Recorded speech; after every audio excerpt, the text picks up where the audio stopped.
Shalom jemaat yang terkasih dalam nama Tuhan Yesus. Kita sungguh bersyukur kalau hari ini kita boleh menyambut Prapaskah yang ketiga, di mana kita akan menyalakan 3 lilin.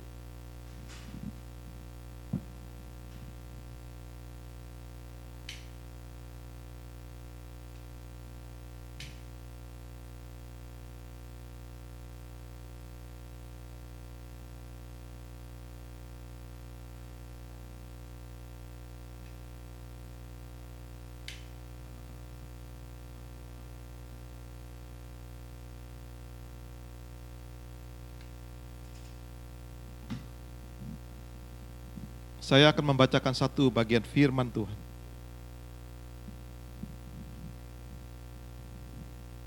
Bacaan pada Prapaskah ketiga pagi ini terambil dari Yohanes pasal 2 ayat 13 sampai ayat yang ke-17. Ketika hari raya Paskah orang Yahudi sudah dekat, Yesus berangkat ke Yerusalem. Dalam bait suci didapatinya pedagang-pedagang lembu, kambing domba dan merpati, dan penukar-penukar uang duduk di situ. Ia membuat cambuk dari tali, lalu mengusir mereka semua dari bait suci dengan semua kambing domba dan lembu mereka.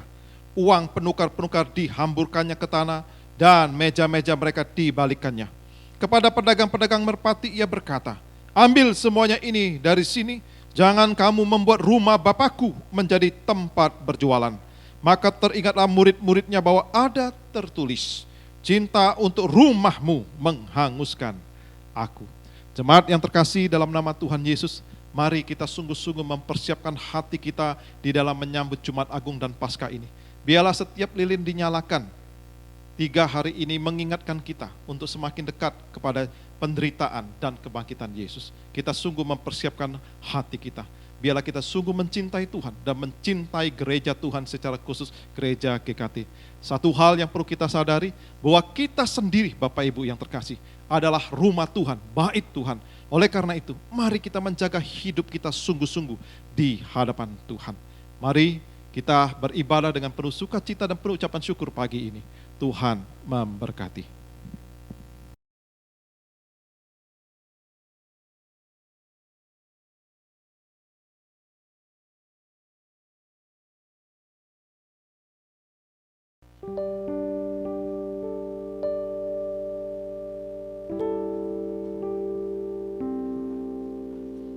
Shalom jemaat yang terkasih di dalam Tuhan.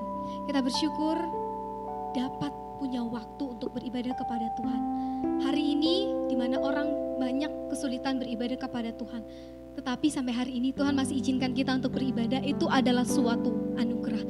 Mari saat ini saya ajak kita untuk dengan sungguh-sungguh mengambil sikap berdiri. Kita mempersiapkan hati kita untuk beribadah kepada Tuhan. Kita mengambil waktu teduh.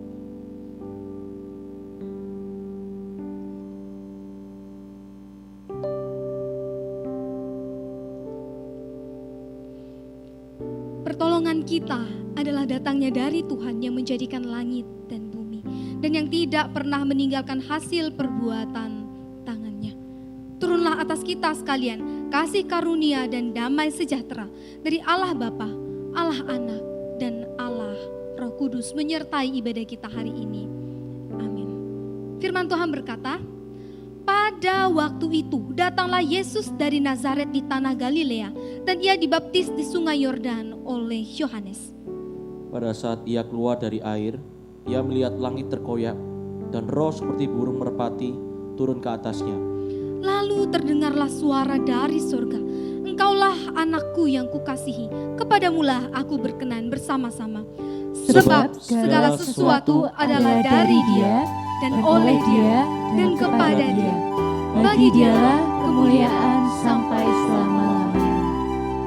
Amin. Hanya Yesus Kristus Tuhan yang layak menerima kemuliaan. Ku pandang kemuliaan-Mu, Imam besar maha agung. Kaulah pemilik hidup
sujud di depan Tuhan yang menaklukkan seluruh isi dunia ini. Sujud di depan matamu, amin. taklukkan seluruh hidupku dalam tanganmu penuh. Yesus Kristus Tuhan, Tiada satu pun yang luput di hadapan Tuhan. tiada satu pun yang luput dari karya kasih yang mulia. Bagimu segala pujian, hormat, kemuliaan.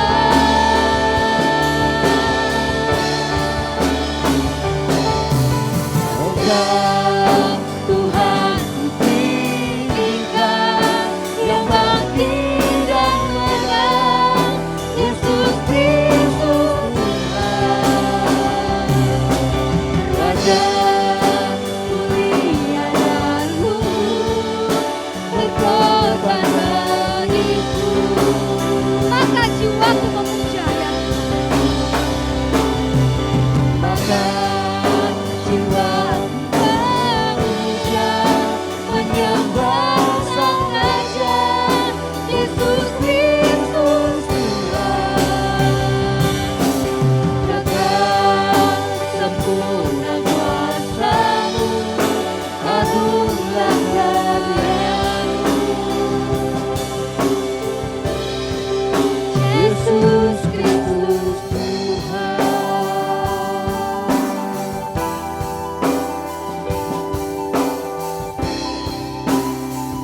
Mari kita datang di hadapan Tuhan kita, sujud dengan penuh kerendahan hati. Ya Tuhan, kami bersyukur karena Engkau, Yesus Kristus Tuhan kami, satu-satunya Allah kami, satu-satunya juru selamat kami, penebus setiap hidup kami. Saat ini kami mau serahkan hidup kami di hadapan Tuhan, untuk setiap kesalahan yang kami lakukan, untuk setiap perbuatan yang mengecewakan Tuhan. Ampunilah kami ya Tuhan. Saat ini kami mengakui Yesuslah Tuhan, Yesuslah juru selamat kami. Kami mau memuji, kami mau menyembah, kami mau membesarkan nama Tuhan.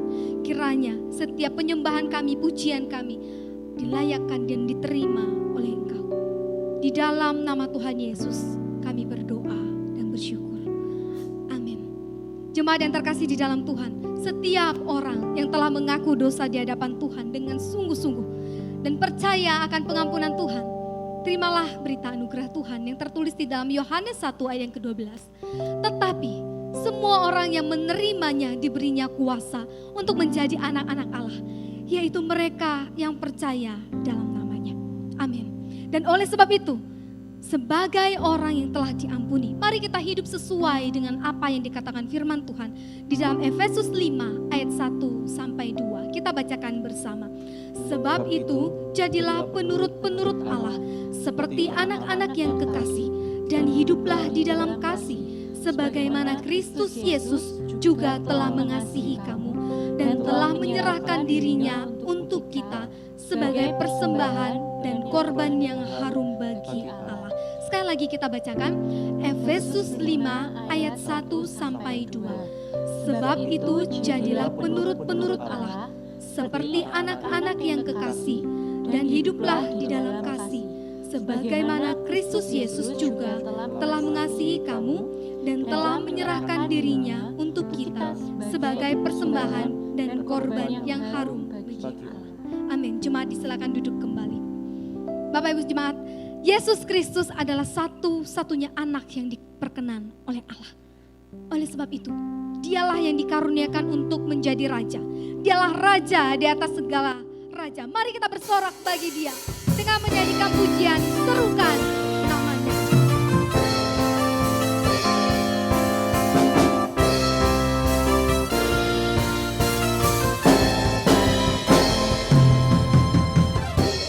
Tuhanku Maha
maha besar, Tuhanku maha kuasa, Raja segala raja.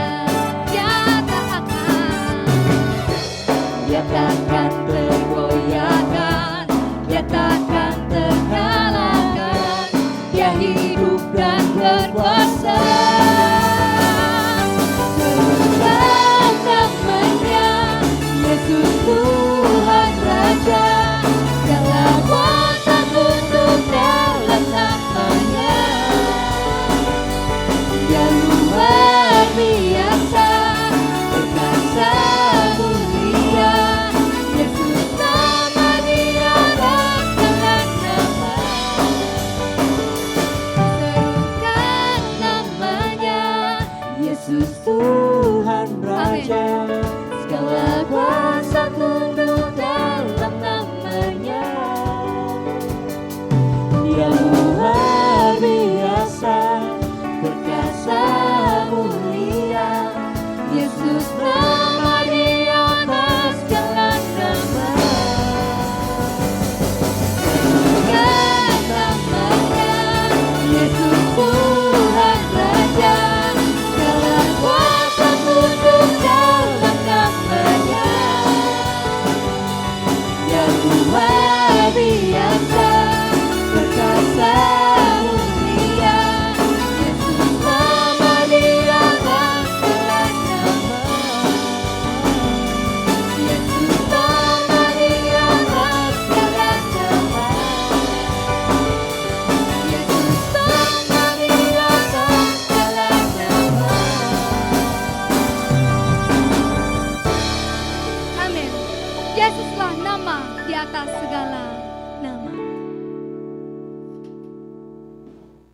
Jemaat yang terkasih di dalam Tuhan, hidup kita ada banyak sekali pilihan. Tetapi ada satu yang harus kita pilih sungguh-sungguh di dalam hidup kita, yaitu Yesus Kristus.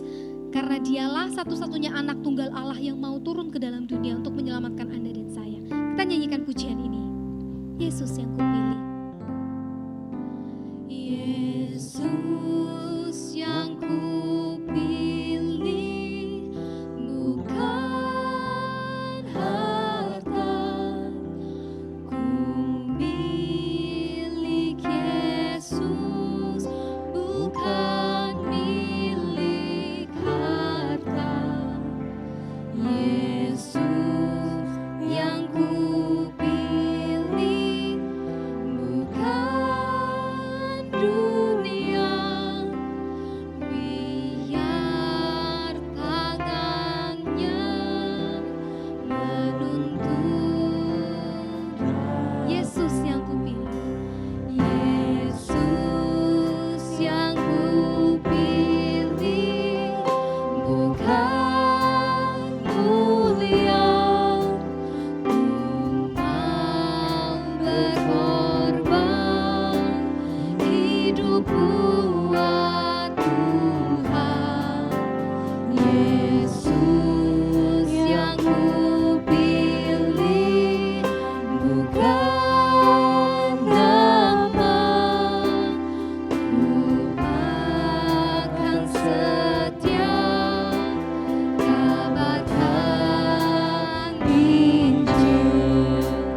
Shalom, selamat pagi jemaat sekalian yang dikasihi Tuhan, salam sejahtera untuk kita semua.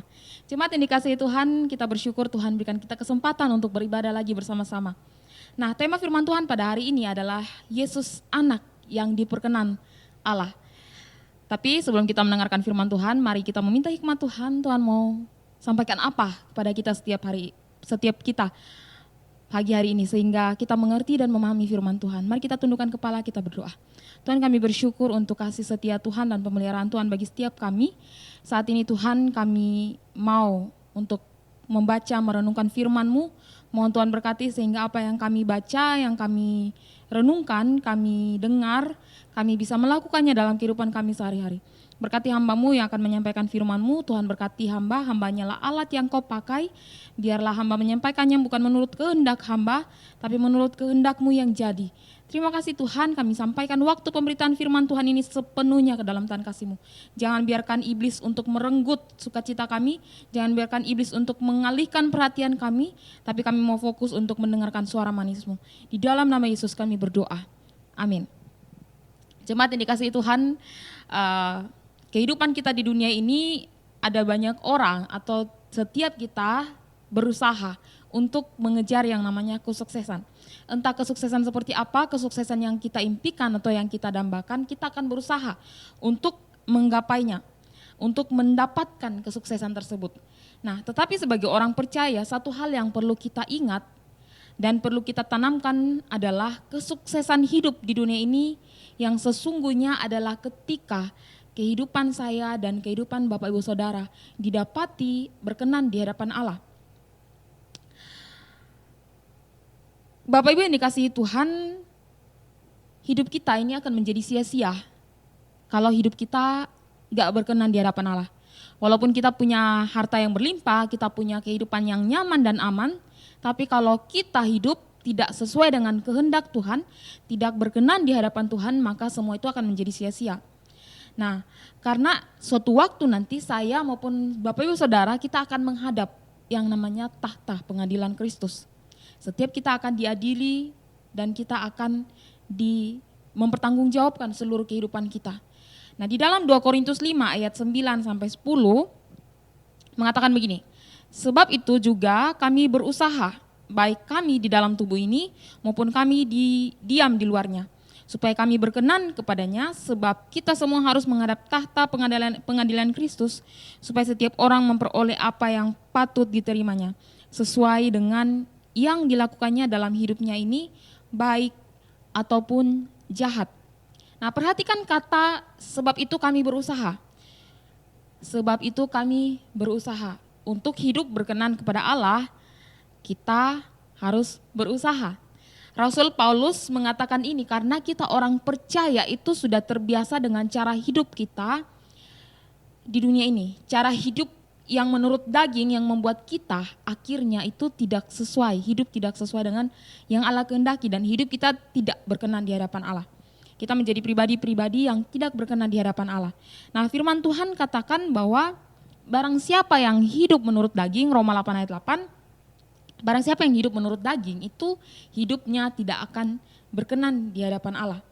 Nah, karena itu kita harus berusaha supaya hidup kita berkenan di hadapan Allah. Bagaimana caranya? Bagaimana caranya supaya hidup kita bisa berkenan kepada Allah? Mari kita membuka Alkitab kita. Kita membuka Alkitab kita di rumah masing-masing. Kita akan melihat di dalam Markus pasalnya yang pertama.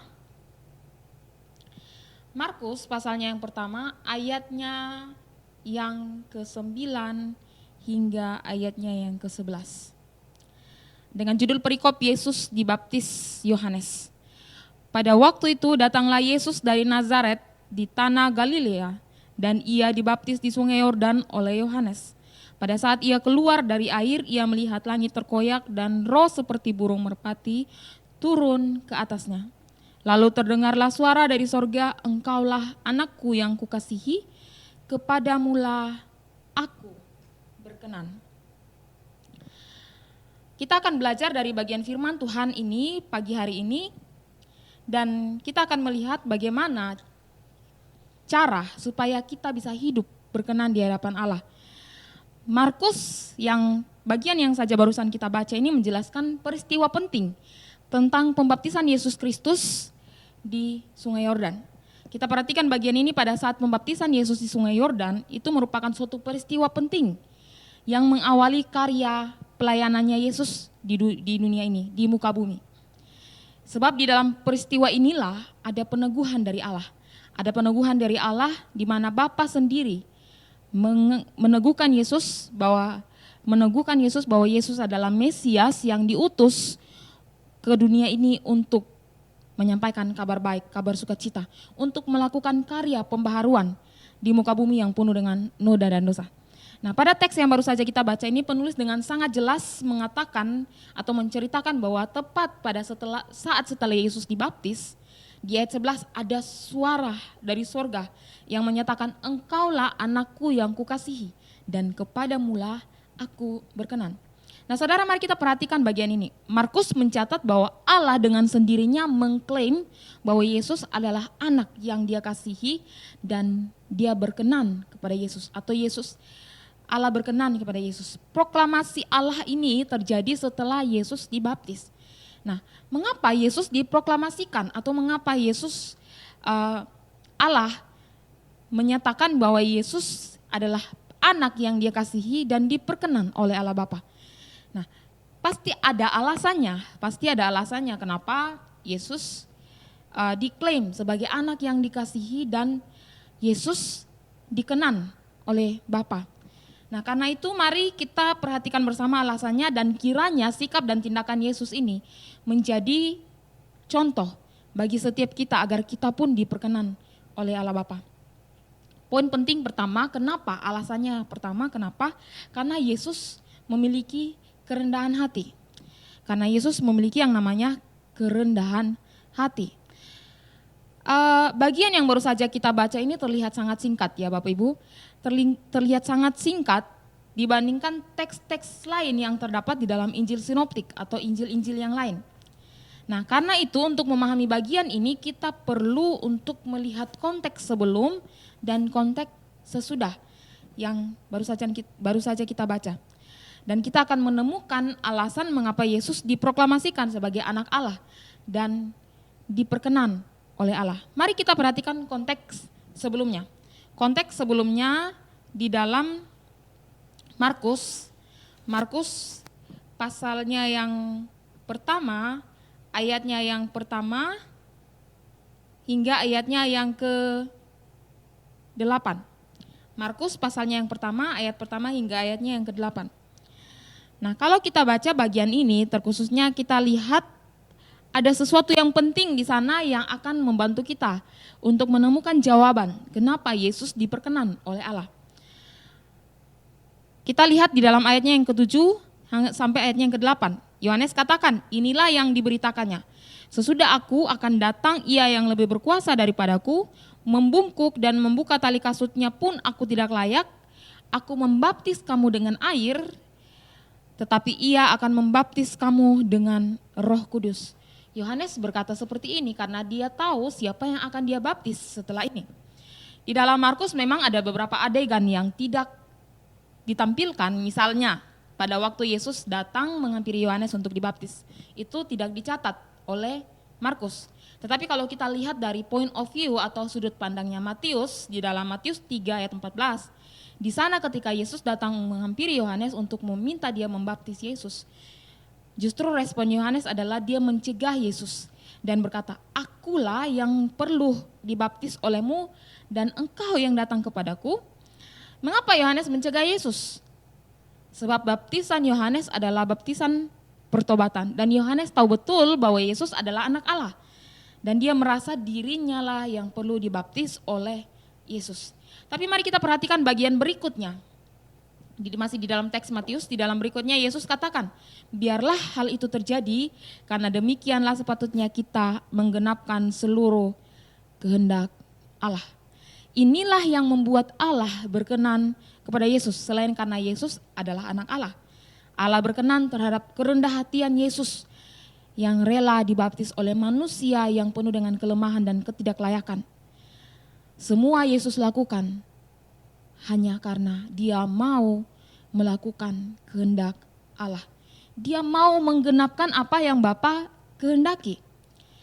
Yesus dengan rendah hati tunduk untuk dibaptis oleh Yohanes. Nah, banyak orang bertanya-tanya kenapa sih Yesus harus dibaptis? Sedangkan baptisan Yohanes adalah baptisan pertobatan, apakah Yesus berbuat dosa? Tentu tidak Bapak Ibu Saudara. Bahkan Alkitab dengan sangat jelas mengatakan di dalam 1 Petrus 2 ayat 22 mengatakan bahwa dia tidak berbuat dosa dan tipu tidak ada dalam mulutnya. Nah, kenapa Yesus perlu dibaptis? Pertama, untuk memulai misinya yaitu membawa berita keselamatan kepada semua orang. Yesus dibaptis. Ini adalah merupakan karya awal dia untuk melanjutkan karya-karyanya selanjutnya di muka bumi ini, yaitu memberitakan kabar baik, kabar sukacita kepada setiap orang. Dan yang kedua, untuk menyamakan dirinya dengan kemanusiaan dan dosa kita. Dalam baptisannya Yesus menghubungkan dirinya dengan kita yang berdosa dan menempatkan dirinya di antara yang bersalah. Bukan untuk keselamatan dirinya, tapi untuk keselamatan saya dan saudara. Bukan untuk kesalahannya, tapi untuk kesalahan kita. Bukan untuk menghindarkan dia dari murka Allah, tetapi untuk menghindarkan kita dari murka Allah. Bahkan di dalam 2 Korintus 5 ayat 21 berkata bahwa dia yang tidak mengenal dosa, dibuatnya menjadi dosa karena kita, supaya di dalam dia kita dibenarkan oleh Allah. Semua yang Yesus lakukan adalah bentuk kasih karunia Allah kepada setiap kita umat yang berdosa.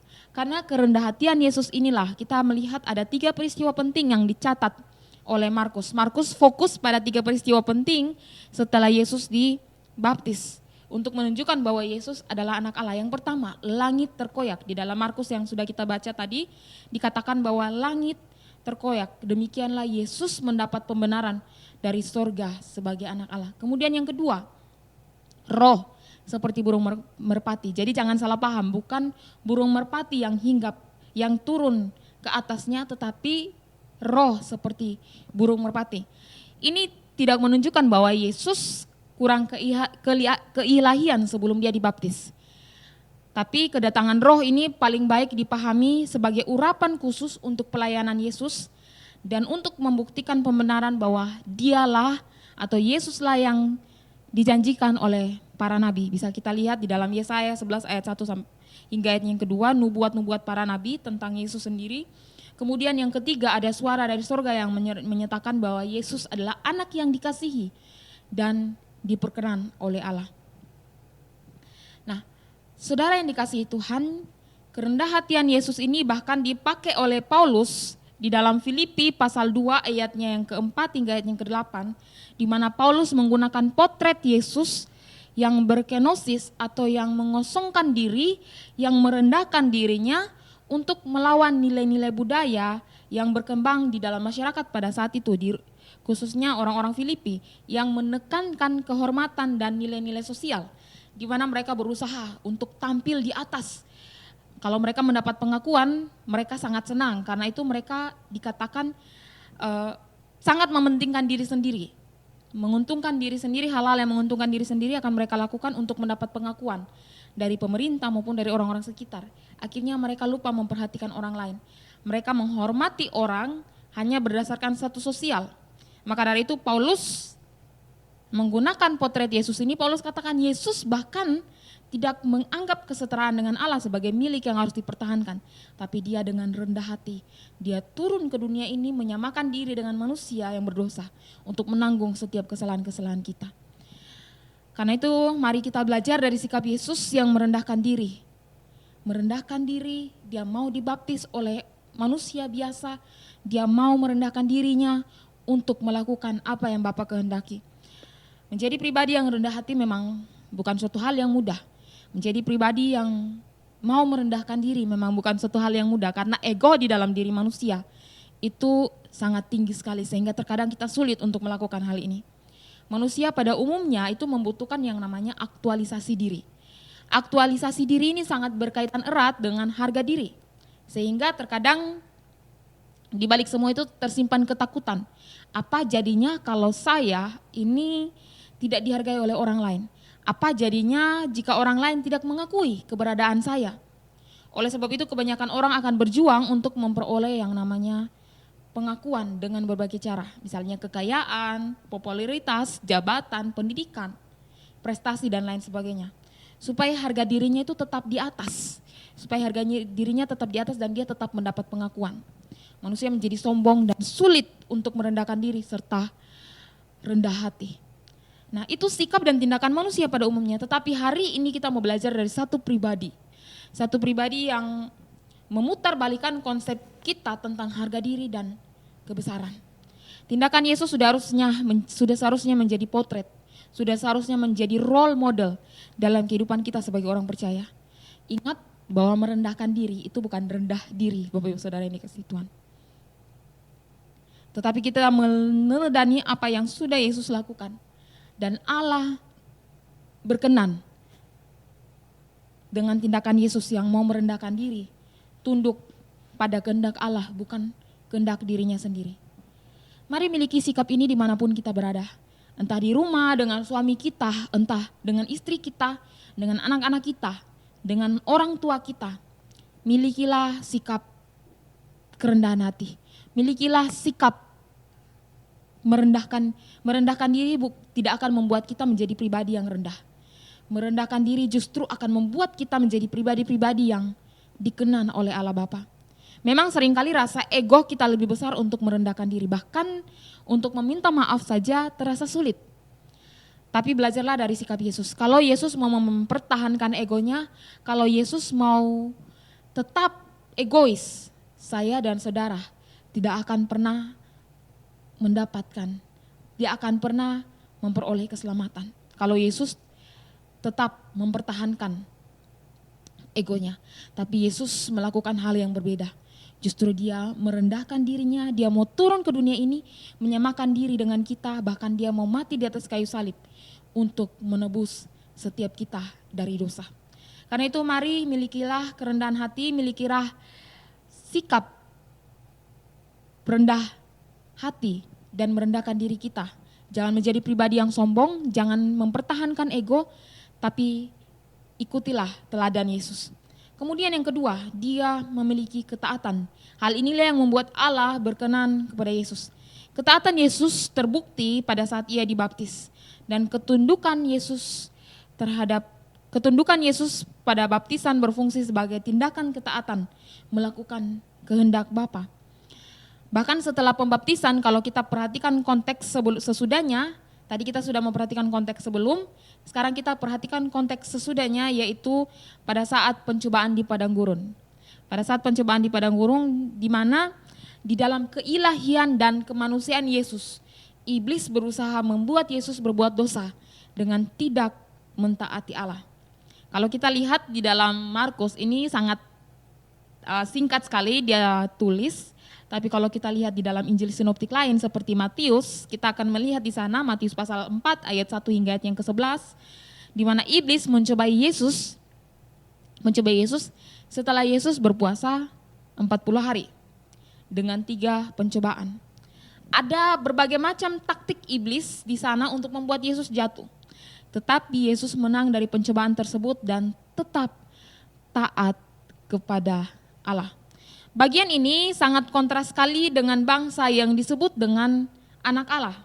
Kalau kita melihat kembali di bagian perjanjian lama, khususnya bagian Keluaran, pasal 4 ayat 22 hingga ayat yang ke-23, Allah sendiri mengklaim bahwa Israel adalah anak sulungnya. Tapi kita melihat bahwa ada masalah dengan Israel. Tuhan tidak senang dengan Israel karena mereka memberontak dan tidak taat. Inilah mengapa Israel jatuh di padang gurun, menyembah lembu emas, bahkan dewa-dewa yang lain. Nah sekarang kita lihat Yesus adalah anak Allah yang kekasih, tetapi dikenan juga oleh Tuhan. Kenapa? Karena Yesus tidak seperti bangsa Israel yang gagal dalam misi yang diberikan Tuhan. Yesus tidak sama seperti bangsa Israel, tapi Yesus tetap taat. Pada waktu dia dicobai di padang gurun, bahkan dia taat sampai mati di atas kayu salib pun. Yesus tetap taat melakukan apa yang Bapa kehendaki. Ketaatan Yesus ini seharusnya sudah menjadi role model bagi setiap kita. Ketaatan Yesus menjadi salah satu alasan lain Allah sangat mengasihi dia dan Allah berkenan kepadanya. Karena itu kita pun dituntut menjadi pribadi-pribadi yang taat. Ketaatan kita kepada Allah akan menolong kita menjadi pribadi yang dikenan dan disayang oleh Allah Bapa. Kalau kita perhatikan di dalam Matius tadi, Matius pasal 4 ayat 1 hingga ayat yang ke-11, kita perhatikan pencobaan pertama dan pencobaan kedua, sebenarnya taktik iblis untuk membuat Yesus tidak taat pada kehendak Bapa. Iblis hadir dengan ungkapan, jikalau engkau anak Allah. Kalau kamu anak Allah, kamu harus lakukan ini gitu. Itu taktik iblis, saudara. Kemudian yang ketiga, dia berusaha menjatuhkan Yesus dengan persoalan penawaran harta dunia. Dia menunjukkan berbagai macam kemewahan kerajaan dunia, asalkan Yesus mau tunduk dan menyembah dia. Tapi Yesus menang terhadap pencobaan-pencobaan itu. Nah, cara iblis itu dia pakai bahkan sampai hari ini pada saya dan kepada saudara. Biasanya iblis akan katakan, bro, lu hebat kan?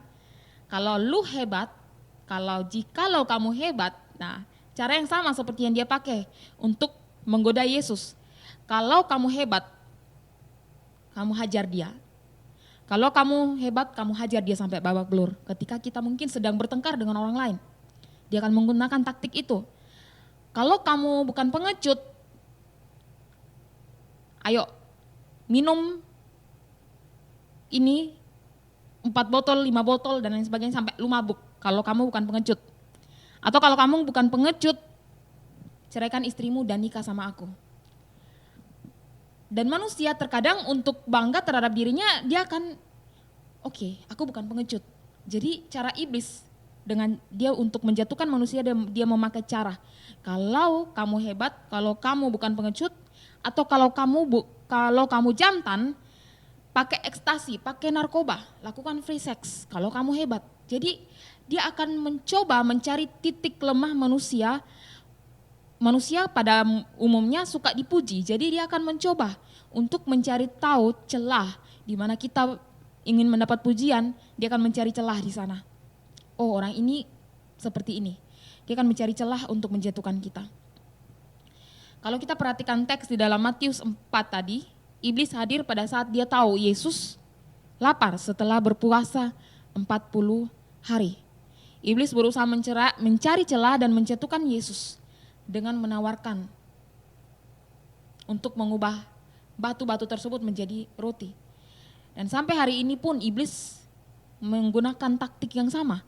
Dia menggunakan kelemahan kita dan dia menyerang kita dengan cara yang tepat. Dia berusaha mengalihkan perhatian-perhatian kita dari hal-hal rohani kepada hal-hal dunia yang saat ini terus menggodai kita. Saudara mungkin lemah masalah uang. Iblis akan berusaha membuat saudara jatuh baik di tempat kerja, dia akan membuat saudara menjadi orang yang cinta akan uang. Dia akan membuat saudara menjadi pribadi yang suka korupsi, yang suka berjudi dan lain sebagainya. Atau mungkin ada di antara kita yang punya kelemahan masalah seks, masalah seksual. Dia akan membuat kita menjadi pribadi-pribadi yang terlena dengan hal-hal masalah seksual. Selingkuh di mana-mana. Atau mungkin dia akan berusaha membuat kita melihat hal-hal yang berbau pornografi, free sex dan lain sebagainya. Saudara, kita perlu tahu kelemahan kita. Atau mungkin saudara dan saya, misalkan kita punya kelemahan masalah emosi. Iblis akan menggunakan cara tersebut ketika kita emosi, kita akan dengan banyak hal, kita akan membuat keributan atau memukul orang dan lain sebagainya. Karena itu tahu kelemahan kita di mana, minta Tuhan bantu kita menguasai diri kita. Kalau enggak, iblis akan hadir dengan cara yang sama ketika dia mencoba untuk menjatuhkan Yesus di padang gurun. Dia akan menawarkan berbagai macam cara, apalagi hari ini kita tahu kondisi hari ini, coronavirus membuat masalah ekonomi hancur dan lain sebagainya. Iblis mungkin akan hadir dengan penawaran-penawaran harta dunia untuk membuat kita tidak taat kepada Allah, kita harus tunduk dan menyembah kepada Dia. Karena itu kita perlu hati-hati dalam hal ini. Saudara yang dikasihi Tuhan, karena itu dekatkan diri kepada Allah. Minta pimpinan Tuhan untuk menolong, memimpin langkah kaki kita. Maka kita akan taat sampai garis akhir hidup kita. Yesus dikenan oleh Allah Bapa karena dia punya kerendahan hati. Dia punya yang namanya ketaatan. Karena itu mari kita miliki dua hal ini di dalam kehidupan kita. rendah hati, dan taat sampai mati pada Yesus Kristus akan menolong kita menjadi pribadi-pribadi yang dikasihi dan dikenan oleh Allah Bapa. Mari kita tundukkan kepala dan kita berdoa. Tuhan, kami bersyukur untuk firman-Mu pagi hari ini yang mengajarkan setiap kami untuk kami menjadi pribadi-pribadi yang memiliki kerendahan hati. Kami menjadi pribadi-pribadi yang taat kepada Bapa sepenuhnya. Tolonglah kami Tuhan, supaya kami meneladani apa yang sudah Yesus lakukan, dan kiranya Yesus menjadi potret dan role model dalam kehidupan kami. Terima kasih Tuhan, kami lemah, tapi kami butuh Tuhan memberikan kekuatan bagi kami, sehingga iblis tidak menggunakan kelemahan kami sebagai taktik dia untuk menjatuhkan kami. Di dalam nama Yesus kami berdoa. Amin. Baik teman sekalian yang dikasihi Tuhan, kita sudah mendengarkan firman Tuhan. Tiba saatnya kita akan mengikrarkan pengakuan iman kita seturut dengan pengakuan iman rasuli. Jemaat silakan bangkit berdiri. Pengakuan iman rasuli. Aku percaya kepada Allah, Bapa yang Maha Kuasa, Khalik langit dan bumi, dan kepada Yesus Kristus, anaknya yang tunggal, Tuhan kita, yang dikandung dari Roh Kudus, lahir dari anak darah Maria, yang menderita sengsara di bawah pemerintahan Pontius Pilatus, disalibkan, mati dan dikuburkan, turun ke dalam kerajaan maut. Pada hari yang ketiga, bangkit pula dari antara orang mati, naik ke sorga, duduk di sebelah kanan Allah. Bapa yang Maha Kuasa, dan dari sana ia akan datang untuk menghakimi orang yang hidup dan yang mati. Aku percaya kepada Roh Kudus, gereja yang kudus dan am, persekutuan orang kudus, pengampunan dosa, kebangkitan tubuh, dan hidup yang kekal. Amin. Jemaat silakan duduk kembali.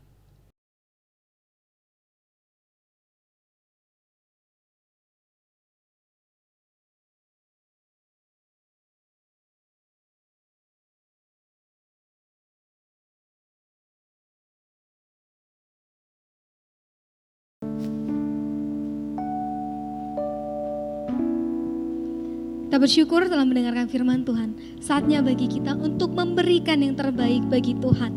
Tuhan Yesus Kristus, mari kita berikan apa yang kita punya. Hidup kita mungkin atau berkat-berkat yang sudah Tuhan berikan. Tangan, kaki, tubuh, jiwa kita semua, mari kita serahkan kepada Tuhan Yesus. Dengan memberikan yang terbaik, kita menyanyikan pujian semua bagi Tuhan Yesus.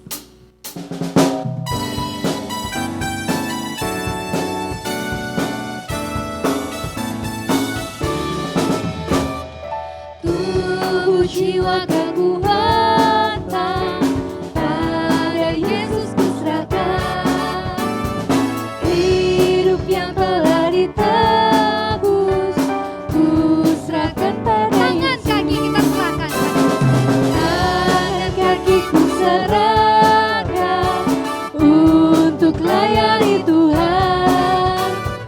Mataku memandang Yesus, puji namanya. Semua bagi Tuhan Yesus, bagi Yesus Tuhanku. Semua bagi Tuhan Yesus, bagi Yesus Tuhanku. Amin. Biarlah orang cinta dunia cari yang sia-sia, memegahkan harta dunia, tapi Yesus ku cinta. Semua bagi Tuhan Yesus, bagi Yesus Tuhanku.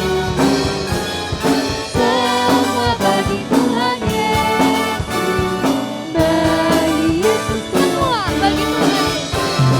Semua bagi Tuhan Yesus, bagi Yesus Tuhanku. Semua bagi Tuhan Yesus, bagi Yesus Tuhanku. Mari kita bersyukur dengan doa dan syafaat yang akan dipimpin oleh Saudari Jennifer. Mari kita berdoa.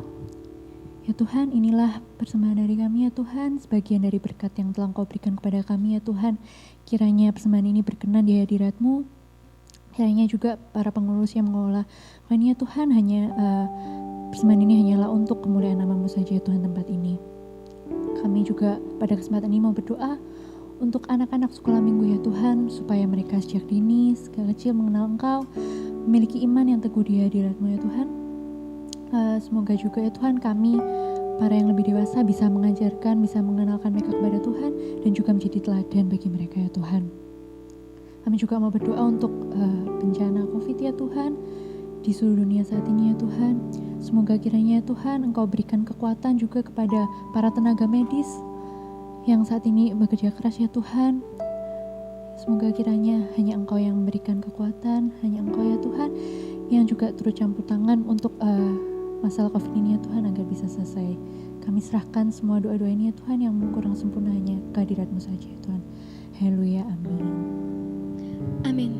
Mari kita semua mengambil sikap berdiri, karena segala kemuliaan hanya bagi Tuhan. Doksologi.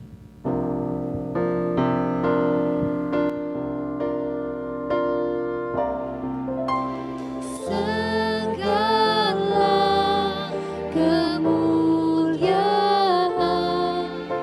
hanya bagi Allah Bapa, Putra dan Roh Kudus, ketiganya yang esa. Mohon selamat sumber berkah.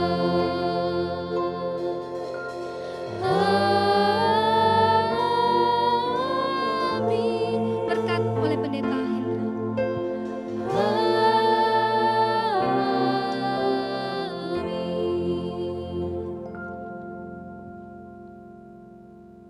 Jemaat yang terkasih, biarlah setiap kita memiliki iman yang sehat. Biarlah iman yang sehat sungguh-sungguh dapat membawa pertumbuhan dalam hidup kita. Dan makin dewasa, makin memuliakan Tuhan. Jika hari ini engkau sungguh-sungguh mendengarkan sabda Tuhan dan taat kepada perintah Tuhan, maka Allah sumber berkat itu, Ia senantiasa akan memberkatimu dalam segala kelimpahannya. Ia akan memelihara hidupmu dalam anugerah keselamatan Tuhan kita Yesus Kristus, serta pimpinan, pertolongan, dan kuat kuasa dari Allah Roh Kudus yang senantiasa akan memimpin, menyertai, dan memberkati hidup kita dari sekarang sampai selama-lamanya. Amin.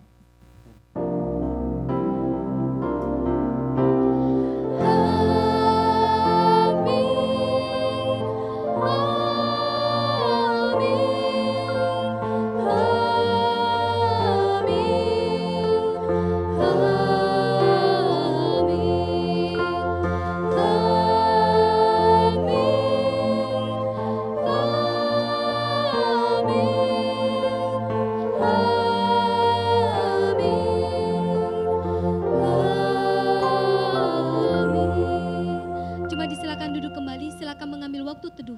Tuhan Yesus memberkati ibadah kita. Selesai.